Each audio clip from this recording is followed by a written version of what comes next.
Good morning everyone. आप सभी का हमारे यूट्यूब चैनल एसएससी जी के हब में स्वागत है। बच्चों, आज के इस वीडियो सेशन में हम लोग कृषि पार्ट को कंटिन्यू रखेंगे। आज का हमारा ये जो वीडियो होगा वो कृषि पर, यह हमारा दूसरा वीडियो होगा। पिछले वीडियो में हम लोगों ने कृषि से जुड़े हुए फंडामेंटल चीजों पर हम लोगों ने बातचीत किया था।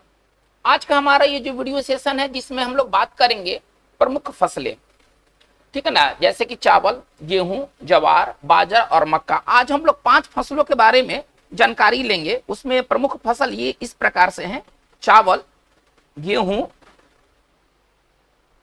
ज्वार, बाजरा और मक्का। आज हम लोग का जो टॉपिक होगा ये इस 5 फसलों के आसपास होगा। आज हम लोग इस 5 फसलों के बारे में सारी इंपॉर्टेंट बात जानेंगे।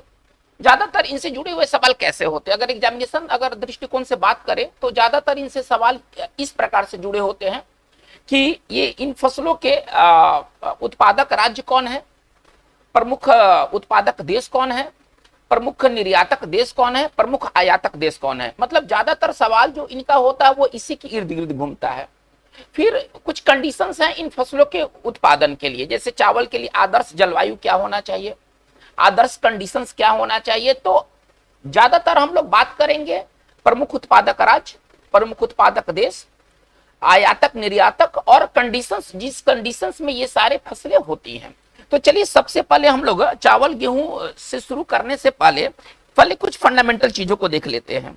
देखिए, भारत की लगभग 55% जनसंख्या कृषि और इससे जुड़े हुए व्यवसायों में इन्वॉल्व है, ठीक है ना। तो चलिए, भारत 55% जनसंख्या, आप ऐसे समझिए 55% जो जनसंख्या है, अगर हम सेंसस अगर 2011 के अनुसार बात करें, जनगणना 2011 के अनुसार बात करें तो भारत की लगभग 54 पॉइंट समथिंग, इसको राउंड अबाउट हम लोगों ने 55% मान लिया है। लगभग 55% जनसंख्या जो है वो कृषि एवं इससे जुड़े ठीक है ना क्रियाकलापों में इन्वॉल्व है, क्रियाकलापों में शामिल है। चलिए, तो ये इतना तो समझ में आ रहा है कि हमारी जो देश की आधी से ज्यादा जनसंख्या अभी भी कृषि के ऊपर निर्भर है। पिछले वीडियो सेशन में बात कहा गया था कि कृषि और इससे जुड़े हुए जो क्रियाकलाप हैं ये लगभग 18% ये जीडीपी में योगदान देते हैं, ठीक है ना, और ये प्राइमरी सेक्टर से जुड़े हुए हैं। चलिए, ये तो एक पहली। दूसरी बात देखते हैं। देखिए, विश्व में जो भारत का अनाज उत्पादन में स्थान कितना है, तो विश्व में भारत का अनाज उत्पादन में स्थान तीसरा है।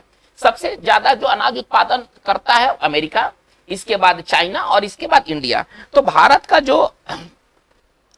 का पोजीशन क्या है, भारत का स्थान क्या है अनाज उत्पादन में। अगर हम अनाज उत्पादन में बात करें तो भारत का जो स्थान है वो 3rd स्थान है ना। तीसरा पोजीशन है, फर्स्ट जो पोजीशन है वो अमेरिका का है और सेकंड जो है वो चीन का है।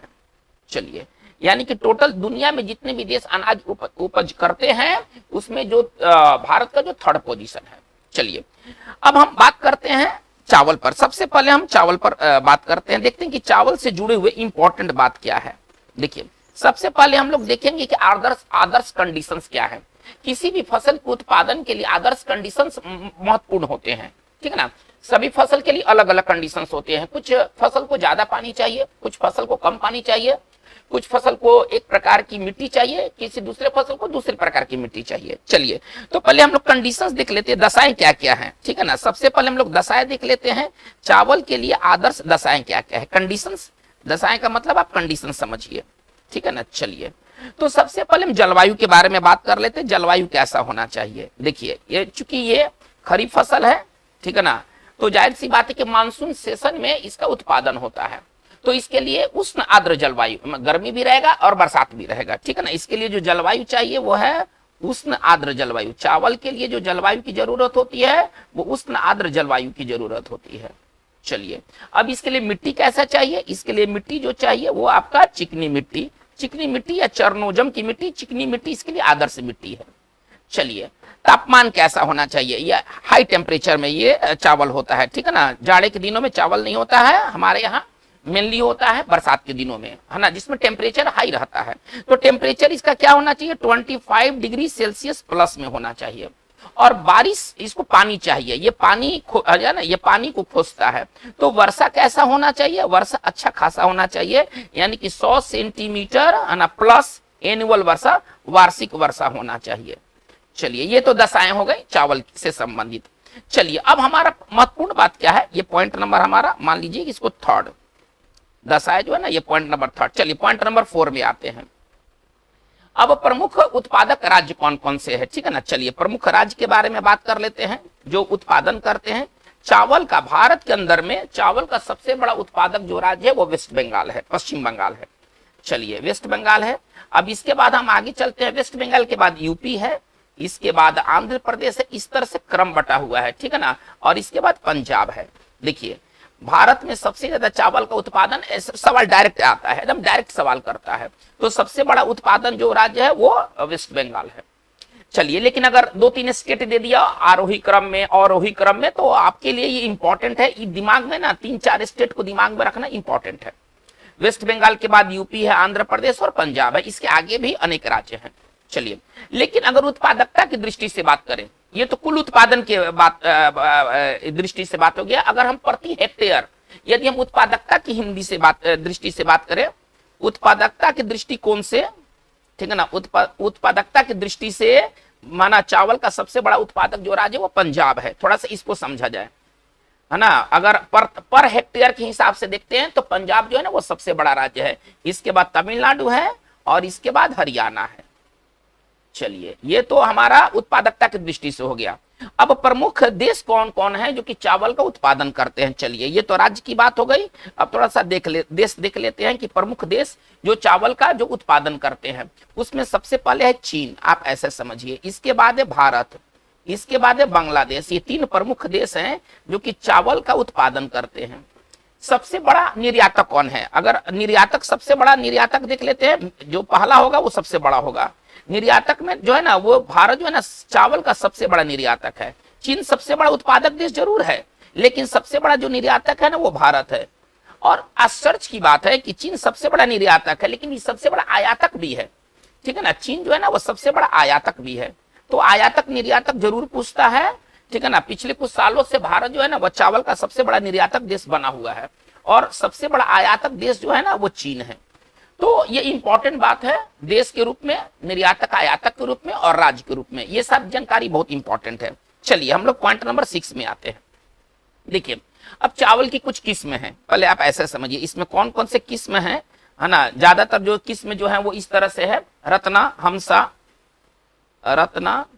हमसा, जया, ठीक है ना। चलिए और लूनी श्री। देखिए लूनी श्री जो है ना ये विश्व में सबसे ज्यादा ये धान पैदा करने वाला ये किस्म है। लूनी श्री जो है ना, आप इसको एक बार ध्यान से सुन ले, लूनी श्री जो है ना ये दुनिया में सर्वाधिक ये धान के उत्पादन करने वाला ये किस्म है। चलिए एक किस्म है जिसको हम कहते हैं गोल्डन राइस। किस प्रकार के चावल में विटामिन ए या इसको कहते हैं कैरोटीन, है ना, भरपूर मात्रा में पाया जाता है, तो वह है गोल्डन राइस। गोल्डन राइस को इजाद किया गया है विटामिन ए की कमी को पूरा करने के लिए। यानी कि हम कह सकते हैं कि जो गोल्डन राइस है, गोल्डन राइस, ठीक है ना, चलिए कैरोटीन युक्त होता है और यही कैरोटीन जो बीटा कैरोटीन है यही जाकर के शरीर में विटामिन ए में कन्वर्ट कर जाता है, ठीक है ना। चलिए गोल्डन राइस कैरोटीन युक्त विटामिन है, कैरोटीन युक्त चावल है ना। इसका प्रयोग करते विटामिन ए की कमी को पूरा करने के लिए, जो कि विटामिन ए की कमी को पूरा करता है, विटामिन ए की कमी को पूरा करता है। चलिए ये तो किस्म के बारे में बात हो गई। चलिए हम पॉइंट नंबर 7 में आते हैं, कुछ और इंपॉर्टेंट बातें देखते हैं। देखिए बासमती चावल में हरियाणा सबसे प्रमुख स्टेट है दुनिया में। वर्ल्ड मार्केट में बासमती चावल का सबसे बड़ा निर्यातक अगर कोई जगह है तो वो हरियाणा है, ठीक है ना। हरियाणा आप ऐसे समझ ले, हरियाणा बासमती चावल का सबसे बड़ा निर्यातक है, सबसे बड़ा निर्यातक है। चलिए अब हम बात को आगे लेके चलते, पॉइंट नंबर 8 में आते हैं। देखिए चावल का कैसे रोपण होता है? 3 तरीके से इसका रोपण है। एक कहते हैं ब्रॉडकास्टिंग, छिटाई प्रक्रिया से छीट करके चावल का उत्पादन होता है। ये उन जगहों पर होता है जहां की भूमि उपजाऊ नहीं है। इसके बाद आता है ड्रिलिंग, ठीक है ना, ड्रिल सिस्टम है ना, बीजारोपण। ये ज्यादातर ये पेनिनसुलर इंडिया में, प्रायद्वीपीय भारत में ये प्रैक्टिस किया जाता है। और तीसरा है ना, इसको आप कह सकते हैं ट्रांसप्लांटेशन है ना, रोपाई विधि। ये मैदानी भागों में और डेल्टाई क्षेत्रों में होता है। तो 3 तरह से रोपण होता है ना। धान का रोपण 3 तरीके से होता है। पहला आप समझिए कि इसको कहते हैं ब्रॉडकास्टिंग, छिटाई प्रक्रिया, ठीक है ना। चलिए इसको कहते हैं ब्रॉडकास्टिंग।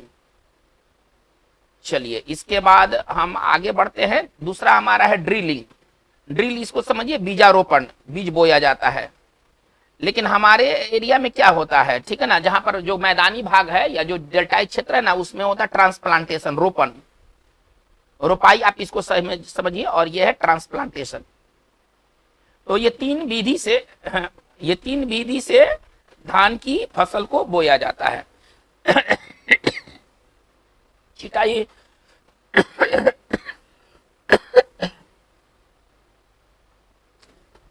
चलिए, ब्रॉडकास्टिंग वहां पर होता है जहां की भूमि उपजाऊ नहीं है। ड्रिलिंग वहां पर होता है जो कि प्रायद्वीपीय भारत है। और मैदानी और डेल्टाई क्षेत्रों में क्या होता है, तो रोपाई होता है, ठीक है ना। चलिए हम आते हैं आगे की बात करते हैं। देखिए 2 संस्थाएं हैं, चावल से संबंधित 2 संस्थाएं हैं। वो कहां कहां पर है? केंद्रीय धान अनुसंधान संस्थान, केंद्रीय धान अनुसंधान संस्थान, ये भाई कहां पर है? तो ये कटक में है। और एक है अंतर्राष्ट्रीय चावल अनुसंधान संस्थान, ये कहां पर है? तो ये मनीला, फिलीपींस की राजधानी मनीला में है। चलिए, एक आप लोगों ने सुना होगा पॉलिश राइस नहीं खाना चाहिए, क्योंकि ना उसमें विटामिन B1 खत्म हो जाता था। विटामिन B1 जिसको हम लोग थायमिन कहते हैं, पॉलिश राइस में विटामिन B1 का अभाव होता है। चलिए, एक बहुत इंपॉर्टेंट है, पॉलिश राइस में ठीक है ना, विटामिन B1 का अभाव होता है, विटामिन B1 का अभाव होता है। और एक खैरा एक रोग है, ये धान का प्रमुख रोग है, ठीक है ना। चलिए खैरा धान का प्रमुख रोग है।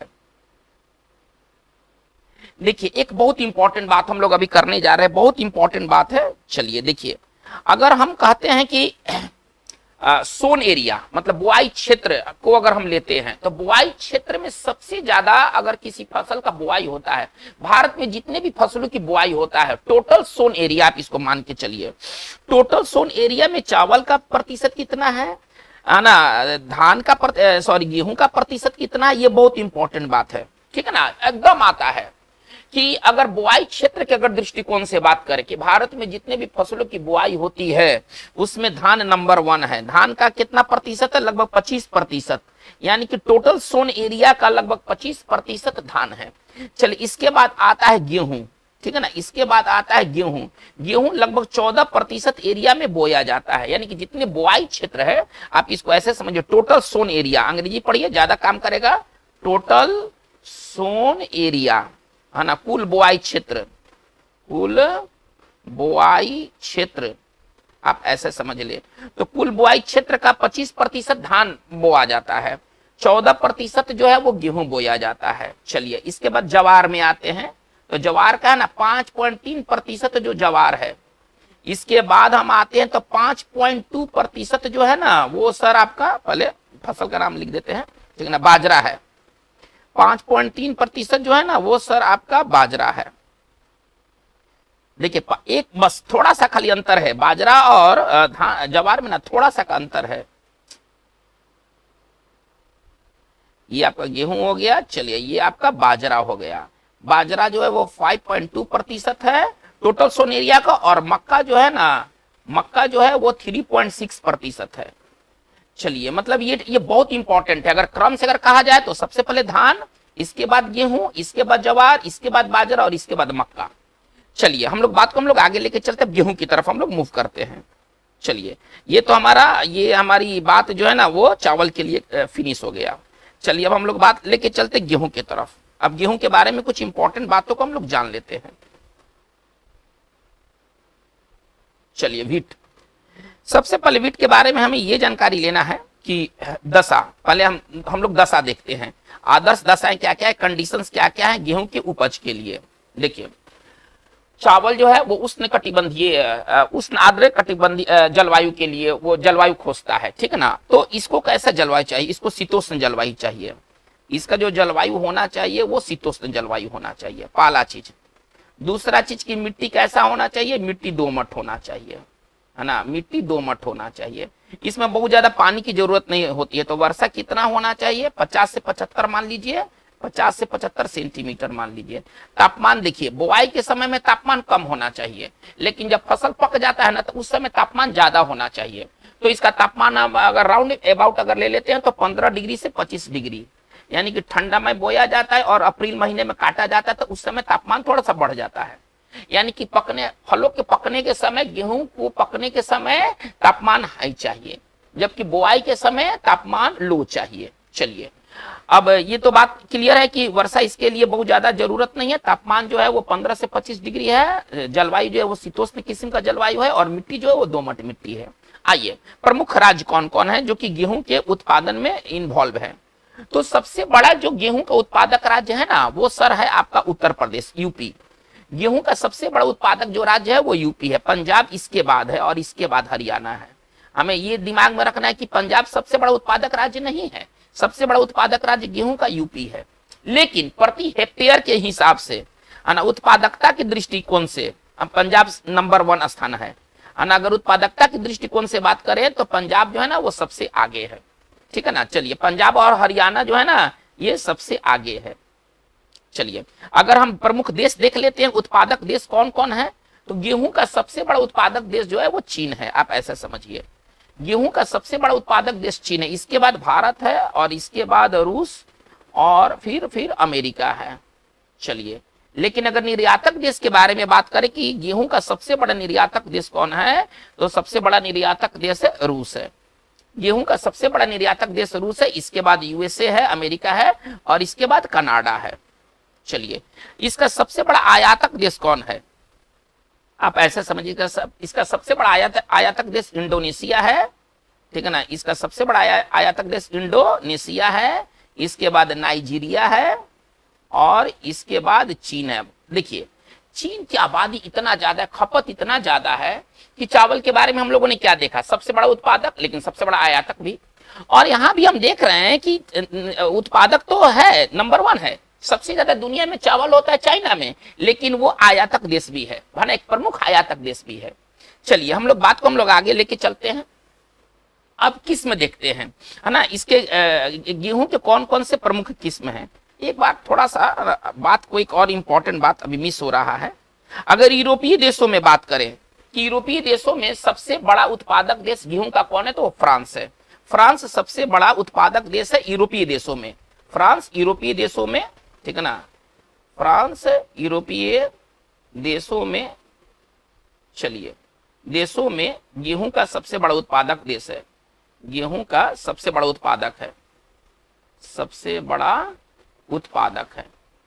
चलिए अब हम लोग बात करते हैं, यूक्रेन को कहते हैं, यूक्रेन जो अभी वार में इन्वॉल्व है उसको रोटी का डलिया कहा गया है। पॉइंट देख लेते हैं। चलिए ये पॉइंट नंबर 1 था गेहूं के लिए, इसके पहले का पॉइंट 11, इसको 12 मान लेते हैं। चलिए ये हमारा 13 है, ये हमारा जो देश होगा ये 14 है और ये अब हम लोग 15 पॉइंट पर हैं। चलिए अब हम बात करेंगे कि जो यूक्रेन है इसको ना रोटी का डलिया कहा गया है, यूक्रेन को ना बास्केट ऑफ ब्रेड, ठीक है ना, यूक्रेन को रोटी का डलिया कहा गया है, दलिया कहा जाता है। चलिए ये तो बात हो गई। पॉइंट नंबर हम लोग 17 में आते हैं। देखिए गेहूं की क्या क्या किस्म है, जैसे कि अभी हम लोगों ने बात किया है चावल की कुछ किस्म, अब हम गेहूं के कुछ किस्म के बारे में बात कर लेते हैं। तो गेहूं के कुछ किस्म है कल्याण सोना, सोनालिका, कल्याण सोना, सोनालिका, चलिए जनक, मेघदूत, है ना, और एक है ट्रिटिकेल। देखिए ट्रिटिकेल जो है ना, ट्रिटिकेल जो है ना, ये क्रॉस ब्रीडिंग है ना, ये गेहूं और राइस का क्रॉस ब्रीडिंग है। ट्रिटिकेल जो है ना वो गेहूं राइस का, है ना, गेहूं और राई का, सॉरी, गेहूं और राइस का संकर से ये डेवलप किया गया है ट्रिटिकेल। चलिए, तो ये गेहूं से संबंधित इंपॉर्टेंट बात है। देखिए हरित क्रांति जो 1966-67 में जो हुआ था, हरित क्रांति का सबसे ज्यादा फायदा किस फसल को हुआ था? तो गेहूं को हुआ था, ठीक है ना। हरित क्रांति का सबसे अधिक फायदा जो हुआ था, आप ऐसे समझिए, हरित क्रांति का सबसे ज्यादा लाभ है ना, लाभ किसको हुआ था, किस फसल को हुआ था? तो गेहूं को हुआ था। चलिए, दूसरा जो फसल था वो आपका चावल था। जो दूसरा सबसे लाभवान्वित जो फसल था चावल था। नुकसान सबसे ज्यादा किसको हुआ था? हरित क्रांति का सबसे ज्यादा नुकसान किसको हुआ था? तो दाल को। जाहिर सी बात है कि एक बढ़ेगा तो एक घटेगा, तो दाल की ना क्षेत्रफल में कमी आ गई थी। हरित क्रांति के बाद दाल के क्षेत्रफल में कमी आ गई थी। चलिए, अब हम बात को आगे लेके चलते हैं। हमारा अगला जो पॉइंट है वह है सर जवार। हमारा अगला पॉइंट है वह है जवार है, ठीक है ना। चलिए, अब जवार के लिए हम आदर्श क्लाइमेट देखते हैं। दशाएं क्या क्या है भाई? पॉइंट नंबर 19 ले लेते हैं, दशाएं देख लेते हैं। इसके लिए आदर्श दशाएं क्या है? चलिए, जलवायु उसका चावल वाला है, यानी कि उष्ण आर्द्र है ना, उष्ण आर्द्र जलवायु है इसका, उष्ण आर्द्र जलवायु है इसका। चलिए, बहुत इंपॉर्टेंट बात है, मिट्टी इसका कैसा हो। अब चूंकि देखिए ये जो है ना बहुत ही रफ जगह पर भी हो जाता है। जवार के लिए ना बहुत हाई फाई जगह नहीं चाहिए, ये तरह का रेतीला जगह, अर्ध शुष्क जगह जहां पर बारिश कम होता है, वैसे ये मोटे अनाज में आते हैं। बहुत इंपॉर्टेंट बात, मोटा अनाज में कौन कौन आता है? अगर मोटा अनाज के बारे में बात करें तो मोटा अनाज में आने वाला सबसे पहले है आपका जवार, थोड़ा इसको देखा जाए, बाजरा, ठीक है ना, राई, जौ और मक्का। देखिए ये जो जवार, बाजरा, राई, जौ, जो मक्का है ना, ये कहलाता है आपका, ये मोटे अनाज में आते हैं, ठीक है ना। और मोटे अनाज में ये मोटा अनाज कहीं भी हो जाता है, इसका नाम है मोटा अनाज, ठीक है ना। इसके लिए मिट्टी ऐसा नहीं चाहिए कि बहुत खूबसूरत मिट्टी चाहिए, तो इसके लिए जो मिट्टी जो है वो काली मिट्टी में भी हो जाता है। चलिए, जलोढ़ मिट्टी में भी हो जाता है और लेटेराइट मिट्टी में भी हो जाता है, और लेटेराइट मिट्टी में भी हो जाते हैं। चलिए, तापमान इसका कैसा चाहिए भाई? इसका तापमान कैसा होना चाहिए? जवार के लिए जो तापमान होना चाहिए 20 डिग्री से लेके 25-27 डिग्री, 25 से 27 डिग्री आप ले सकते हैं। चलिए, अब हम आते हैं कि इसके लिए प्रमुख उत्पादक राज्य कौन है। प्रमुख राज्य कौन है जो कि जवार का उत्पादन करते हैं? तो प्रमुख राज्य में सबसे बड़ा उत्पादक राज्य महाराष्ट्र है, थोड़ा ध्यान देना है, कर्नाटका नहीं है। और इसके बाद कर्नाटका है, और इसके बाद आपका मध्य प्रदेश है, एमपी है। अगर देश के बारे में बात करें, सबसे इंपॉर्टेंट देश है जो जवार उत्पादन करते हैं वो है अमेरिका है, और भारत का दूसरा स्थान है, इसके बाद भारत है। सबसे बड़ा निर्यातक कौन है? तो सबसे बड़े आयातक, निर्यातक ही ज्यादातर एग्जाम में पूछता है, तो सबसे बड़ा निर्यातक जो है वो अमेरिका है। अच्छा, और सबसे बड़ा आयातक कौन है? सबसे बड़ा जो इंपोर्टर है इसका वो चीन है, ठीक है ना। वो सबसे बड़ा जो आयातक है वो आपका चीन है। चलिए, तो ये जवार के बारे में बात हो गया। जवार का हम यूज क्या करते हैं? जवार का उपयोगिता क्या है? तो देखिए, इसका भोजन के तौर पर, है ना, मोटा अनाज आता है, चारा के तौर पर, औषधि के तौर पर, ठीक है ना, कागज बनाने हेतु, ये इन मामलों में है ना जवार का इस्तेमाल होता है। चलिए, हम लोग आगे लेके चलते। बाजरा, ये जवार वाली मैटर खत्म हो गई, अब हम बाजरा की तरफ आते हैं। चलिए, हमारा जो अगला है वो है बाजरा। बाजरा से जुड़ी हुई कुछ इंपॉर्टेंट बातें देख लेते हैं। पहले दशाएं देख लेते हैं, दशाएं क्या क्या है, कंडीशंस क्या क्या है ना, बाजरा के लिए क्या क्या कंडीशंस है।